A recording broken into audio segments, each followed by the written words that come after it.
So my name is Lana, and I just recently had a VBAC after 2 C-sections.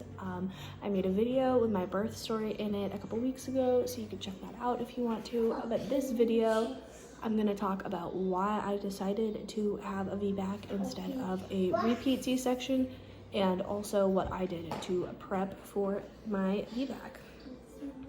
So, I decided to have a VBAC basically because, I never wanted to have a C-section. I know some people genuinely want to have C-sections and like plan them, and I believe that people should birth however they want to, what's safest for them, and what they want. So what happened was my first was an unplanned C-section because my baby was OP, which means he was head down, but his face was facing up. It's a lot harder to push a baby out face up, and we didn't know what the problem was. I feel like if we knew he was OP, then there's more things we could have done, but we didn't know he was OP, so we just knew he wasn't coming out after 3 hours of pushing, so I had the C-section.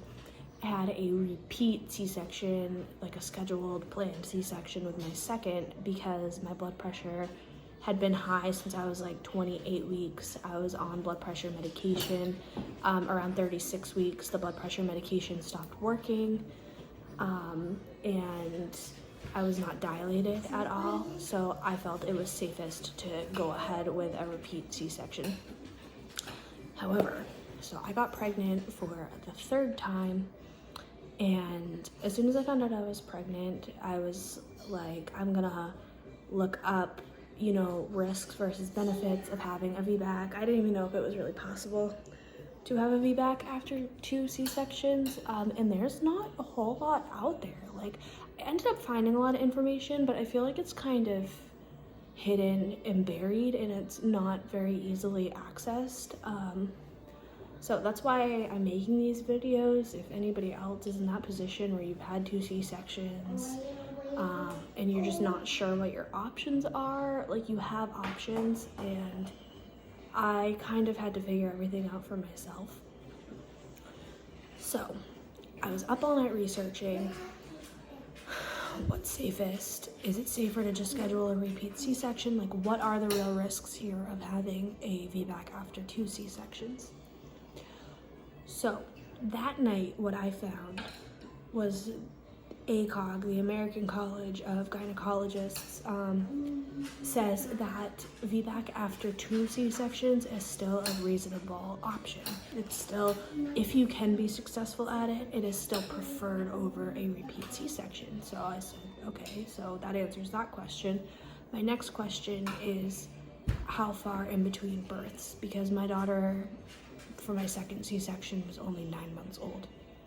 And it was very clearly said the risks don't really increase after 18 months birth to birth, which I was just gonna hit that 18 months birth to birth.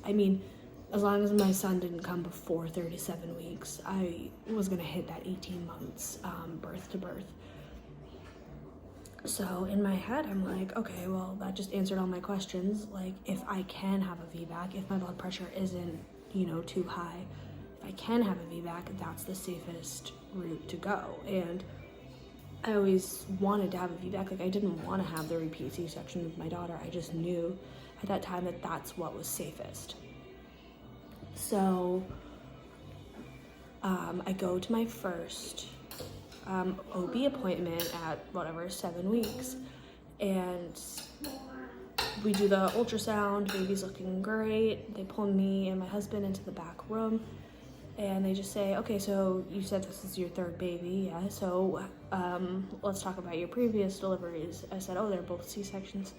Without even any hesitation, oh, you've had 2 C-sections, we're just gonna go ahead and schedule a third C-section at 39 weeks. Like, the day you turn 39 weeks, we'll book that, like, next appointment. And I didn't even argue with her because it just seems like this is the policy. She is dead set on this.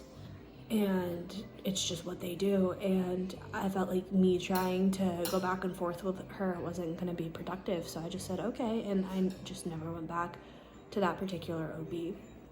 So what I did was I called a few doulas who live in my local area and asked if any of them have ever been to a VBAC after 2 C-sections. And one said she had, and I said, which hospital was it at, or like, where was it? And she gave me the name of the hospital. So I called that hospital and I just made an appointment with it was a birth center, like midwives who ran a birth center, but it was in a hospital, and they consulted with the OB at that hospital. So it was a good balance for me. Like, it wasn't just OB care, it was like midwives, and they had like birthing pools and everything like that, but it was attached to a hospital. So I felt like this was a great option for me, which I did not end up giving birth here, but this is where I had all my care up until 35 weeks. Which that is a whole other story why I didn't actually end up delivering there. I ended up having a home birth. But anyway, so my doula set me up there. That's where I had all my prenatal care. They seemed supportive at the time of this VBAC after 2 C-sections. So what I did to prepare. So to prepare, I didn't do much until the 3rd trimester. So the first 2 trimesters, I learned a lot. I would listen to the VBAC link, shout out to the VBAC link, they are awesome, and like various other birth story podcasts.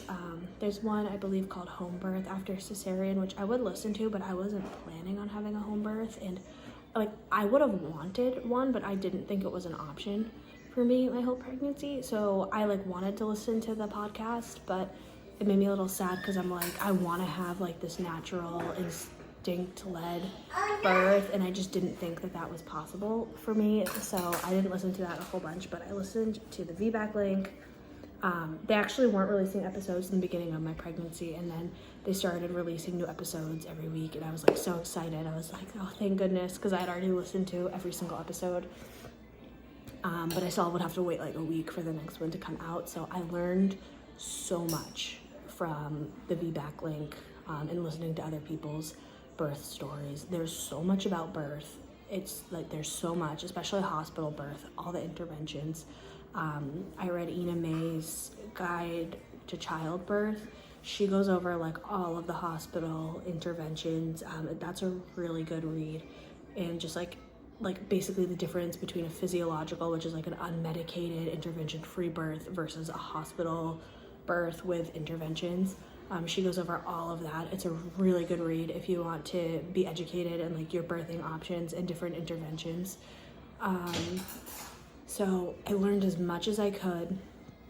I tried to follow, there is a diet out there called Dr. Brewer's. It's basically a high protein diet for pregnant women. It's basically just eating good, but with a lot of protein, but it is called Dr. Brewer's diet, and it prevents preeclampsia. So I was more mindful of my diet this time, and I did not get preeclampsia. I did not have a single high blood pressure reading throughout my whole pregnancy. So that's one thing I did to prevent the high blood pressure. So my 3rd trimester, like 28 weeks exactly, I started to go to the chiropractor once a week. And the reason I did this is because my first son was OP, so he was not in an optimal birthing position. And, you know, it could have been because my body could have been, you know, a little crooked. I might not have had like the muscle mobility like throughout my pelvis for him to turn effectively. So going to the chiropractor, they work on your round ligaments. They do all that kind of work in your pelvic area so that your body has the mobility basically to turn your baby the best way for you to birth your baby. And I'm a pretty big believer in chiropractic care as is, so I would go once a week. And it helped me anyway, because right around that time, 28 weeks, I started to really feel the pressure of the baby, and I was getting uncomfortable. So I mean, even if that's not what made him be in the perfect position, it still helped me. I still felt better getting chiropractic care. So I did chiropractic care once a week. I started drinking red raspberry leaf tea in my 3rd trimester. I think I did 2 cups a day, and people think it's going to induce you. It doesn't induce you, it's a uterine toner, which if you're trying for a VBAC, having a toned uterus is pretty important because you don't want to have a rupture. So there's things you can do to tone your uterus. Red raspberry leaf tea, you can drink bone broth. I've heard bone broth is very good at making your uterus stronger. So those are some things I did. So the other thing, I started doing the miles circuit about once or twice a day, which is just different. You can look it up. I think it's 4 steps. It's supposed to help turn baby kind of into the right position. And I was just very mindful. I always slept on my left side, like kind of as far over as I could. And there's this whole program called Spinning Babies, which basically spinning babies is things you do throughout your pregnancy to keep the baby in the right position. So one thing that's important is like never really reclining, always sitting up straight or even forward, sleeping on your side. Hi, handsome. Sleeping on your side. What do you want in the fridge? 3-year-olds. Sleeping on your side. Different things like that. You could look up the spinning babies. It's just posture and body mechanics that you kind of keep up with during your pregnancy. You want a snack? Okay, give mommy a minute.